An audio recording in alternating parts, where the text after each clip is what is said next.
Hey, this is Chapter 12, Section 3.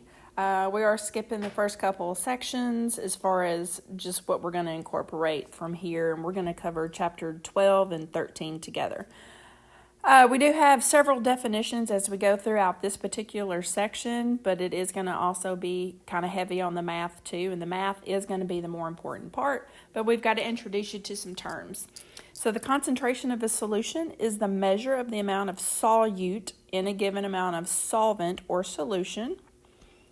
So solute is what you dissolve in a solvent. So solute goes into solvent. And solute is usually going to be less than whatever your solvent is. It's kind of like you putting salt into water. It's a lot more water, which is your solvent, and a lot less salt, which is your solute. The concentration is going to be a ratio, and the opposite of concentrated is dilute. And in terms of the degree of solution that we're talking about, it doesn't necessarily have to be saturated. A saturated solution might have a solute that's not very soluble, therefore it would be very dilute. Some units that you might see for concentration, grams per 100 grams. At some point we will see a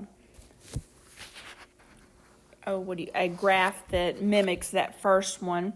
It can be in percent, parts per million, parts per billion, parts per trillion, molarity, and molality. So the capital M for molarity, the little italicized M for molality, we'll see a lot of those in today's lesson. And they are going to be used typically whenever we're doing lab-type chemistry. So molarity, again, that was the capital M, is that its abbreviation, is the number of moles of solute in 1 liter of solution. We've already seen molarity before. And so 1 molar sodium hydroxide solution, the way it is written there at the very end of this, we would say 1 molar sodium hydroxide.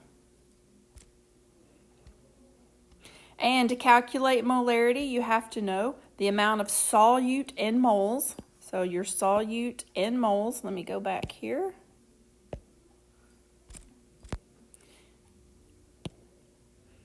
You do have to know your solute in moles and then the volume of solution in liters. So for molarity, when we saw it earlier, molarity, it will be moles of solute. Again, that's your less amount, whatever you're trying to basically dissolve, over liters of solution. Liters of solution. Your solution is your solute plus solvent. So the solution is solute plus solvent. And it tells you when weighing out the solute, you need to know its molar mass in order to convert it to moles.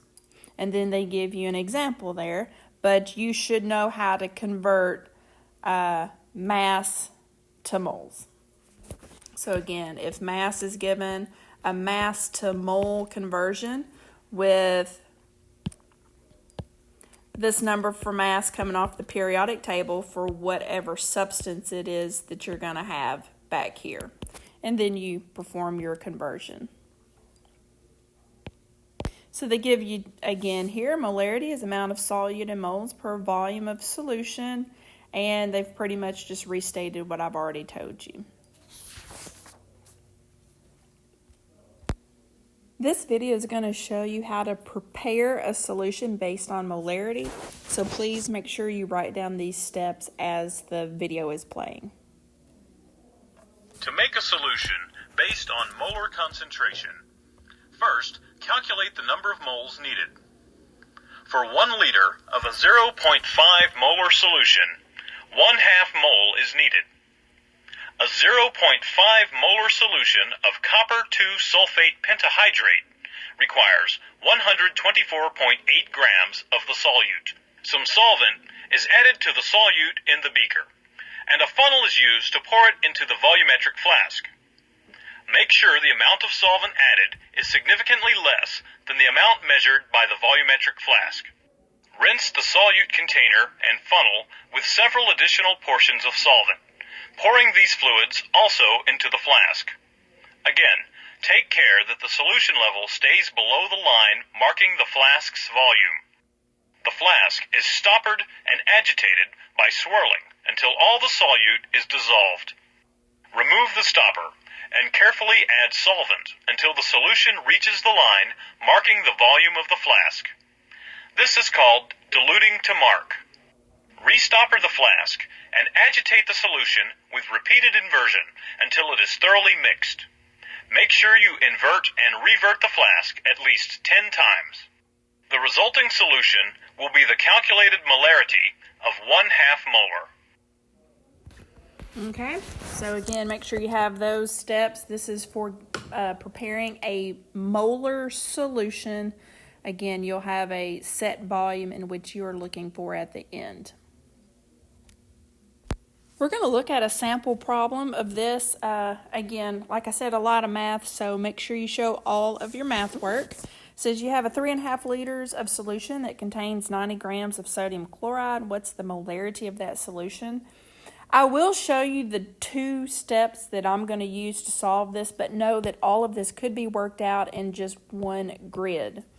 So step number 1, we have to get our 90 grams into moles, because if it's saying what is the molarity, molarity is going to be equal to moles of solute. Our solute in this case is sodium chloride over liters of solution. So the 90 grams of, we've talked about some significant figures, so you write down all that you think that you need there. 90 grams of NaCl. And we're going to get the 90 grams of NaCl over 2. So again, grams to grams. We want those units to match up down here, and the labeling of the substance to moles. So grams to moles. You're going to go find your periodic table. This is understood per 1 mole. And the grams of NaCl is 58.44. And again, you'll find the mass of sodium and chlorine off the periodic table. There's 1 atom of each. And the number of moles that we get right down here is 1.54 moles. Go back and plug that in to what would be our second step right up here, step number 2, and 1.54 moles of our solute. They give us liters of solution, and when you solve, the molarity is 0.44 molal NaCl. Water is our most common solvent, just so that you are aware of that. So again, that was 2 steps. You could have easily worked all of this out in one grid. I will show you that real quick up here. It really is just a matter of what are you more comfortable with at this time. So grams to moles of our NaCl, 58.44, 1 mole. And for molarity, I know that my final units need to be moles per liter. So I have the moles there in the numerator. Don't want to get rid of that, so I'm going to leave it. And then liters needs to be in the denominator, 3.5 liters. Nothing's going to go here at the top, nothing here at the beginning of the bottom. And you just multiply and divide like normal, you'll still get the final answer. Here's another sample problem for us. And again, we'll go through this and I'll work it out in 2 steps instead of just the one long grid. Says you want to make 40 grams of silver chromate. You'll need at least 23.4 grams of potassium chromate in a solution as a reactant. And the only thing you have on hand is 5 liters of 6 molar potassium chromate solution. What volume of the solution is needed to give you the 23.4 grams of potassium chromate needed for the reaction? So that 23.4 that was mentioned there a couple times for our potassium chromate, we're going to take our 23.4 grams. You go and write down potassium chromate. I'm just looking at how much room I have on my screen. And we're going to convert grams to moles. Again, this is where you pull in the periodic table. Find the mass of potassium chromate. The mass of potassium chromate from the periodic table is 194.2 grams. And for the number of moles, you get 0.12 moles. We're going to set up the molarity equation. Again, that is moles of solute. The K2CR4 is our solute over liters of solution. It gives you that you want a 6 molar solution. The number of moles we have is 0.12 moles. So over liters of solution, and it does say what volume. I'm going to highlight this for you too. What volume of solution is needed. So we're actually solving for liters of solution. And when you solve for volume or the liters of solution, you get 0.02 liters, which is the same thing as 20 milliliters. So that covers our molarity. Now let's move on to molality, which is also a concentration. This time it is the concentration of a solution expressed in moles of solute per kilogram of solvent. So what's in the denominator is going to be a little bit different for it. And this one, just like the previous one, instead of 1 molar sodium hydroxide, this is 1 molal sodium hydroxide, the way you would verbally say this one. And the equation for it will look like this. So molality is still amount of solute in moles in your numerator, but again, instead of liters of solution, it is specifically mass of solvent, and that mass has to be in kilograms. Okay? Now, instead of showing you a video, here are the steps to making a molal solution. Again, you'll calculate the mass of whatever your substance is that you need, and you will put that inside of a beaker. And then you will add, again, it depends on what is asked for at the beginning, the mass, getting my highlighter ready. So the mass of the copper sulfate pentahydrate is 124.8 grams that's needed. And each kilogram of solvent or 1,000 grams will require a half a mole of that particular solute. So we're adding exactly 1 gram of solvent to the solute in the beaker. And since it's water, 1 kilogram of water is 1,000 milliliters. So that's based off its density. The density of water is 1 gram per milliliter, so that works out well. You mix it up, and the resulting solution is a half mole of solute dissolved in 1 kilogram of solvent. So it is just a little different than how you would make your molar solution. Let's work through a sample problem. It says a solution was prepared by dissolving 17.1 grams of sucrose. They give you the formula, and 125 grams of water. Find the molal concentration of this solution.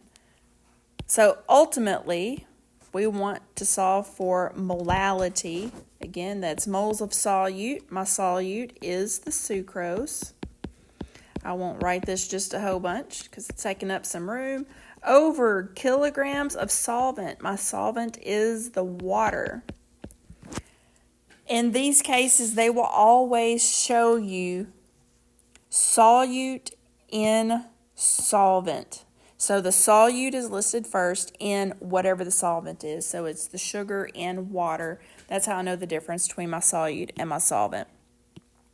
And to work this out, we don't have kilograms of water, but we do have grams.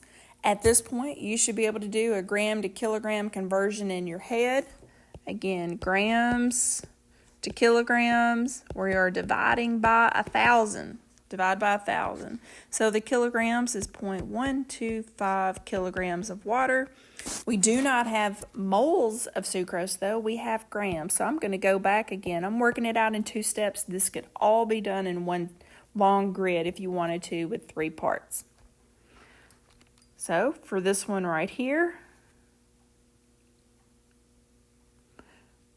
we have 17.1 grams of sucrose. Again, I'm not writing it down just because of how much room I know that'll take up, but we are converting grams to grams to moles.